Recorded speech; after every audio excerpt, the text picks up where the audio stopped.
All right, so today we're going to take a deep dive, into this whole world of microgreens in India. Interesting. Yeah. And we've got, a bunch of articles and research all about this guy, Ravindra G, and his company, Microgreens and Greens. And this guy is, fascinating. Really? Yeah, he's not just growing these tiny superfoods, but he's really, he's on this mission to, revolutionize Indian cuisine. Oh, wow. That's ambitious.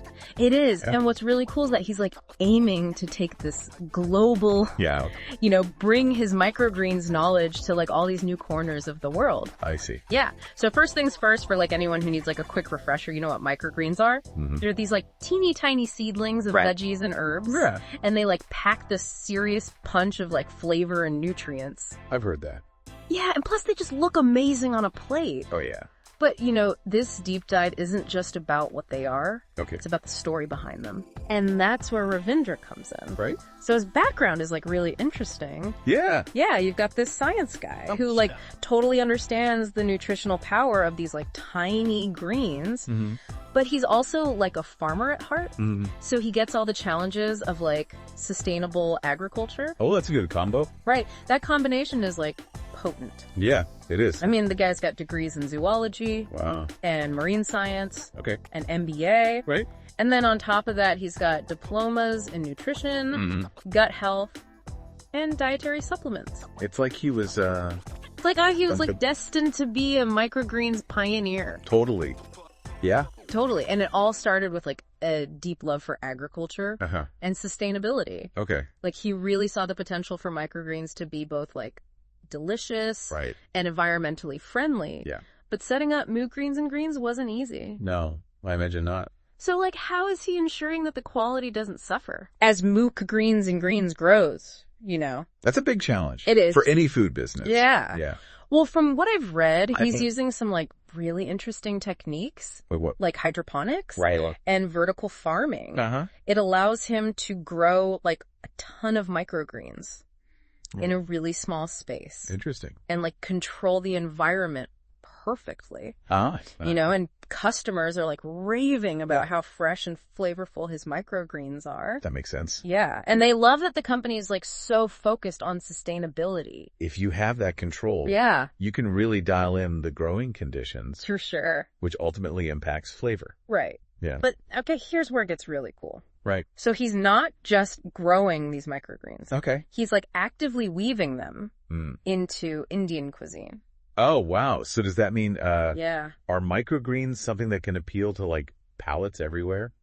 That's a great question. It'll be interesting to see how he adapts his approach, for different palates. Mm-hmm. But in terms of Indian cuisine, right, he's going way beyond just a sprinkle of garnish. Okay. We're talking radish microgreens, adding this peppery kick to dal, pea shoots, bringing this sweet crunch to soups. Interesting. He's even experimenting with microgreen infused breads.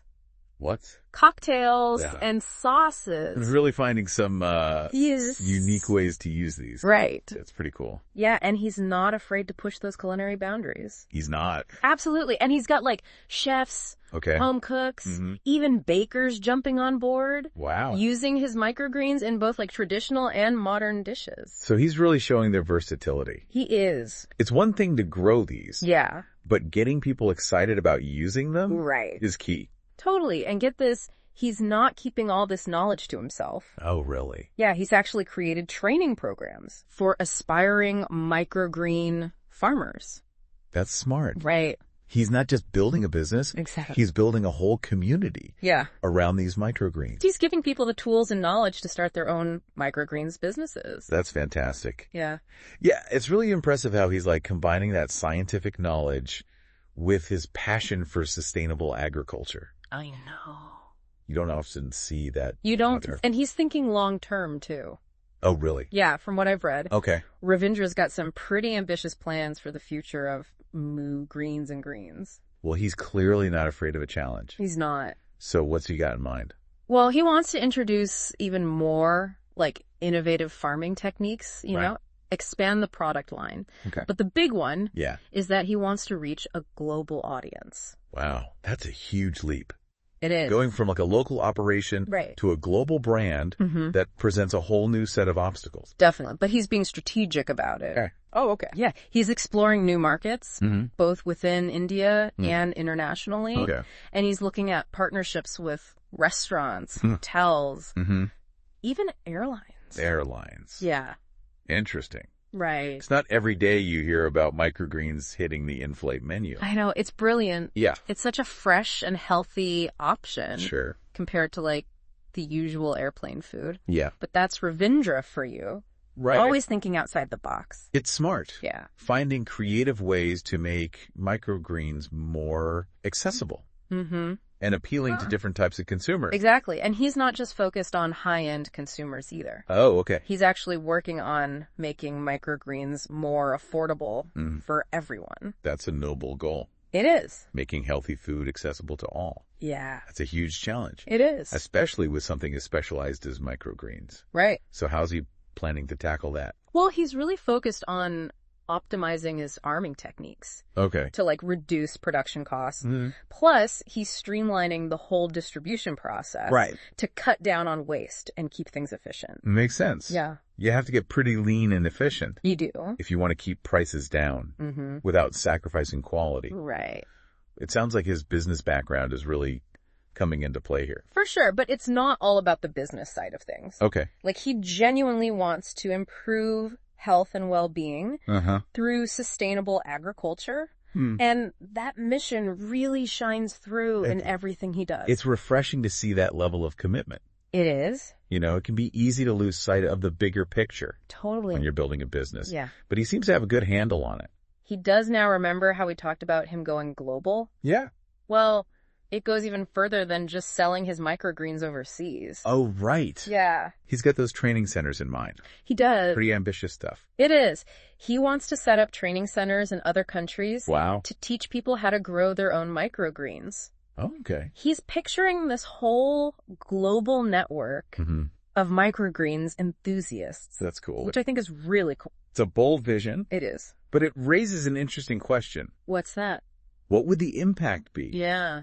if microgreens did become this globally embraced food? That's what I'm curious about, too. Yeah. So on the one hand, you've got the culinary impact. You know, chefs all over the world would have this whole new palette of flavors and textures to work with, Yeah. leading to all sorts of creative dishes. Absolutely. Yeah, It yeah. could spark a whole new wave of culinary innovation. Yeah, but there's also the potential nutritional impact to consider. Oh, right. Microgreens are packed with nutrients. They are. So if more people started eating them, Uh-huh.